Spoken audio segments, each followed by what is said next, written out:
Hi friends, ఈరోజు మన topic health insurance ఎందుకు రెన్యువల్ చేసుకోవాలి. ఈ మధ్య చాలామంది హెల్త్ ఇన్సూరెన్స్ మీద అవేర్నెస్ వచ్చింది. చాలామంది హెల్త్ ఇన్సూరెన్స్ తీసుకుంటున్నారు. రెన్యువల్ చేసే సమయానికి రెన్యువల్ కట్టుకోలేకపోతున్నారు. ఎందుకు కట్టుకోలేకపోతున్నారు? ఈ మధ్య నా ఫ్రెండ్ ఒకతను నాకు కాల్ చేసి మామ, నేను హెల్త్ ఇన్సూరెన్స్ రెన్యువల్ ఉన్నది నెక్స్ట్ మంత్.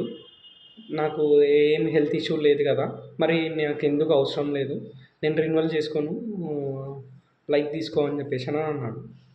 నేను దానికి ఒక మాట చెప్పాను. ఏమన్నానంటే, రీసెంట్గా 20 lakhs పెట్టి కార్ తీసుకున్నావు. కార్ తీసుకున్నప్పుడు నువ్వు ఏం చేసావు? ఇంజన్ చెక్ చేసావు, మైలేజ్ ఎట్లుందో చూసావు, గూగుల్లో సెర్చ్ చేసావు, అన్నీ చెక్ చేసావు. అట్లా అని చెప్పేసి ఎయిర్ బ్యాగ్ కరెక్ట్ పనిచేస్తుందా లేదా అని చెక్ చేసినావు? లేదు కదా. దేని అవసరము దాని అప్పుడు ఉపయోగపడుతుంది. ఎయిర్ బ్యాగు ఎప్పుడైతే అవసరపడాలనో అప్పుడు ఉపయోగపడుతుంది. ఎగ్జాక్ట్లీ హెల్త్ ఇన్సూరెన్స్ కూడా అంతే. హెల్త్ ఎమర్జెన్సీ వచ్చినప్పుడు దాని ఉపయోగం ఉంటుంది.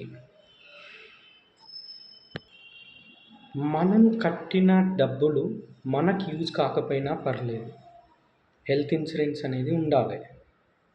మన డబ్బులు హాస్పిటల్లో అడ్మిట్ అయిన వాళ్ళకి యూజ్ అవుతుంది.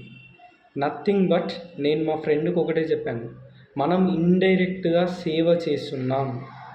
హెల్త్ ఇన్సూరెన్స్ తీసుకోవడం వల్ల మనం వాడుకుంటలేము, ఇంకెవరో ఒకరు వాడుకుంటున్నారు కదా. నేను చెప్తున్నది ఒకటే ఫ్రెండ్స్, కంపల్సరీ హెల్త్ ఇన్సూరెన్స్ తీసుకోండి, రెన్యువల్స్ చేసుకోండి. ఎందుకు అని అంటే, ఏదైనా సర్జరీ చేయాలి అని అంటే minimum initially waiting period 2 years ఉంటుంది. కాబట్టి health insurance is must. Renewals also చేసుకోండి. హెల్త్ ఇన్సూరెన్స్కి సంబంధించి ఏదైనా ఇన్ఫర్మేషన్ కావాలి అని అంటే నన్ను సంప్రదించండి. ఇట్లు మీ Shravan Kumar. Thank you one and all.